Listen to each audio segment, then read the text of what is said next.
Bonsoir les amis, ravi de vous retrouver. Ce soir, nous accueillons Monsieur Patrick Valentini. Bonsoir. Bonsoir. Vous êtes le général et vous êtes commandant de la gendarmerie de Guyane. Oui, c'est ça. Avant d'aborder un état des lieux de l'insécurité, il y a combien de gendarmes en Guyane? Il y a 600 permanents et 500 gendarmes mobiles qui viennent nous épauler pour l'ensemble des missions. Ça représente donc à peu près 1100 gendarmes. Ils sont Et permanents sur le territoire guyanais? 1100 en permanence. Et je rajoute, parce que c'est important pour nous, une population aujourd'hui de 250 gendarmes réservistes, c'est-à-dire des Guyanais pour la plupart d'ailleurs, et qui travaillent en moyenne une trentaine de jours par an au profit de la gendarmerie, qui sont donc des gendarmes dès qu'ils revêtent leur tenue. Il y a combien de casernes sur le territoire au total? Ça fait une vingtaine d'implantations, et un petit peu plus si on compte les implantations qui sont très profondément installées dans la forêt. Le ratio gendarme-population, est-ce qu'il est bon en Guyane? Alors, il est bon dans le sens où il est effectivement assez élevé. Si on le compare à des ratios métropolitains de grandes villes ou de postes que j'ai déjà tenus, il est très favorable aux Guyanais, mais il doit être tempéré par la diversité des missions, dont certaines extrêmement spécifiques, je pense à Harpy en particulier, et puis à l'espace, évidemment, qui n'est pas celui d'une région de référence, puisqu'on est là dans l'extraordinaire. Déclenchement de la grande marche du 28, l'insécurité, où en est-on un an après? Bah, On parle on sans peut langue de dire, bois ici. ah, pas de langue de bois? Ah non, parce Pas que langue je de pensais bois. que c'était... Ah ouais, alors bon, d'accord. Bah, c'est simple. L'insécurité, il existe encore. Du mieux, je crois qu'on en a de manière très notable. On en a eu tout au long de l'année 2017 et le début d'année 2018 est encore marqué par du mieux, même si ça ou là, on a évidemment des sujets. Évidemment, si je lis France-Guyane, pardon de leur faire un peu de cette publicité, je vais voir les choses d'un œil un peu plus pessimiste. Mais on a des éléments, je crois que c'est un des sujets qu'on devrait aborder, c'est la réalité de l'insécurité, la manière dont on la mesure, la manière dont on la ressent. Alors justement, Voilà. la Guadeloupe, un Guyanais me disait qu'il était pour lui plus facile d'aller arpenter la place des Palmistes à minuit que le centre-ville de Pointe-à-Pitre. Et pourtant, la Guadeloupe, même si elle est un peu connue pour l'insécurité, ça ne gêne pas les investisseurs, ça ne gêne pas le tourisme. Est-ce que vous pensez que le sentiment d'insécurité est plus prégnant que l'insécurité réelle? Alors, c'est des sujets qui sont pas exactement, qui se recouvrent pas, qui peuvent se recouvrer. Quand on est, par exemple, un commerçant, qu'on vend de l'alimentation un peu tard le soir et qu'on ressent de l'insécurité, on a peut-être raison. Voilà. Mais je vais vous donner un exemple très précis et très personnel sur le sentiment d'insécurité. Moi, je viens d'une petite ville de province, dans l'Isère, très très calme, et j'ai une vieille tante qui n'a pas d'enfant que j'appelle toutes les semaines pour lui demander de ses nouvelles. Cette dame, elle sort à peu près 3 fois par semaine de chez elle, dont une pour aller fleurir la tombe de son mari. C'est-à-dire qu'en fait, ce qu'elle risque essentiellement, c'est une chute à la sortie de sa salle de bain et de se briser le col du fémur. Et pourtant, chaque fois que je l'appelle au téléphone, elle me lit le dernier fait divers qu'elle a pris dans le journal, et elle me dit être terrorisée par sa vie et par la vie moderne, etc. Vous voyez bien qu'on n'est pas du tout dans le rationnel sur ce sujet. Alors, évidemment, ce que je mets est excessif, mais simplement, il faut qu'on traite de sentiments d'insécurité et d'insécurité réelle.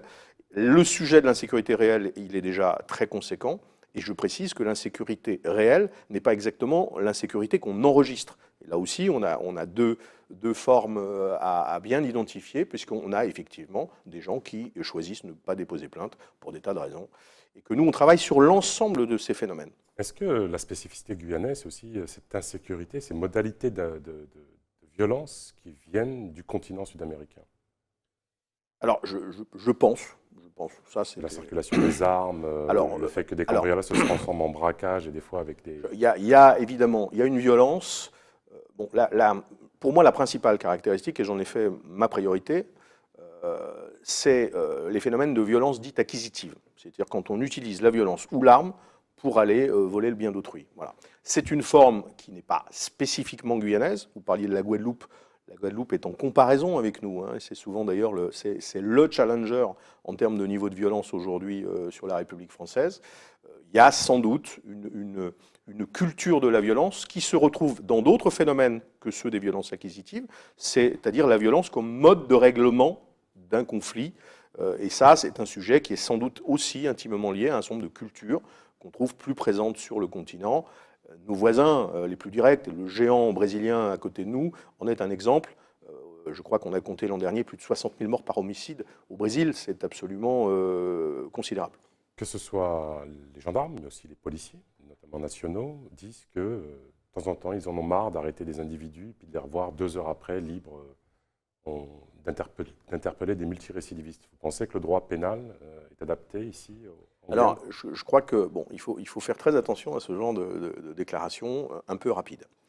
C'est d'ailleurs une question, c'est pas une déclaration. Oui, non, mais je parle de ceux qui ont ces déclarations, que je retrouve parfois dans mes rangs, etc. Je crois qu'il faut bien serrer les choses. Il faut être capable de prioriser. Oui, il y a des sujets sur lesquels la réponse pénale est plus difficile à obtenir, en tout cas telle qu'on la souhaiterait, nous, forces de l'ordre. Il faut être quand même un peu sérieux sur les sujets majeurs. Et ceux dont j'ai parlé à l'instant, de violences acquisitives, on a des réponses, soyons clairs. Après, il y a un deuxième phénomène, qui parfois n'est pas tout à fait perceptible par la rue, je dirais, par le commentaire un peu rapide, c'est la démonstration. C'est la démonstration de la preuve. Voilà. Alors, une fois qu'on a réglé le sujet de la gravité de l'acte et le problème de la démonstration de la preuve, on a des réponses pénales. Voilà. Évidemment, il y a tout un tas de domaines qui sont beaucoup plus complexes à aborder. Il y a notamment celui de la délinquance juvénile, c'est très clair. Abordons le sujet qui fâche. Harpi, c'est un échec. Non, non. On n'a jamais battu autant de records, notamment dans une zone qui devrait par principe être inviolée.